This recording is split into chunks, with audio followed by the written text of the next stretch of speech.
Oh, for sure, acting, for sure, 100%. Which I totally plan on getting back into, and I've already been talking to my manager, and I want to really get it out there that I'm looking to get back into it. And even on some of these breaks in between fights, I'd like to get it out there that I want to start doing more acting work, TV work.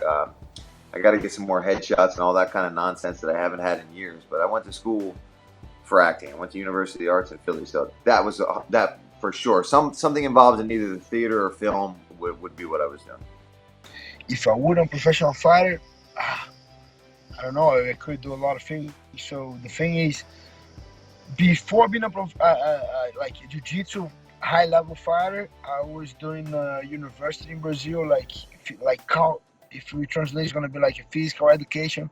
But I was looking more to be a conditioning coach. That's, I think, one of the things that I liked to do at the time.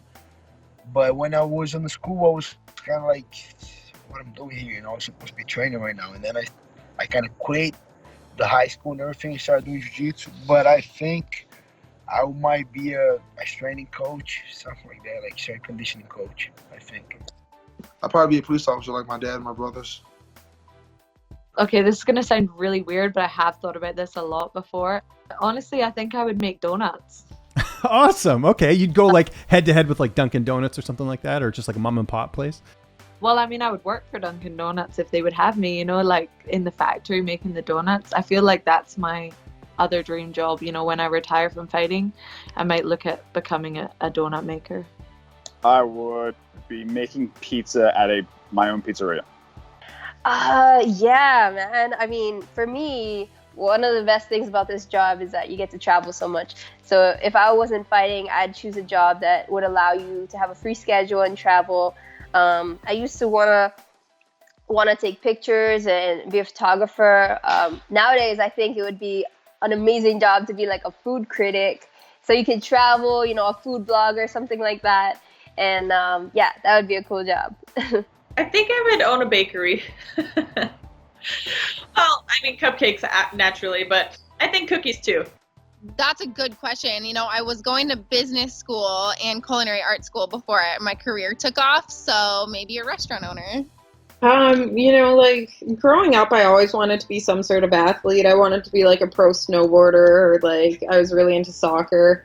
But I've always been like one for numbers, so numbers are kind of my thing. So I've always thought like, I know it's weird, like in accounting or something like that, but I like to use my body too, so I'd be pretty screwed if I wasn't in this sport. It just challenges me the way I need to be challenged, so I like it that it's physical and mental, whereas there's not many things that challenge you both ways. I'd probably be a martial arts instructor, because that's what I do when I'm not fighting. I'd probably be in the military. Absolutely. I could never do school, man. That's probably what I would have been doing if I hadn't gone through with all of this. So for sure, I'd be serving my country. With that original flow, head kicks with the pros, picks up the fights or anything in the mix. Getting closer to the heart of the flame, bringing conversations with heavy hitting names. You feel the love of the game.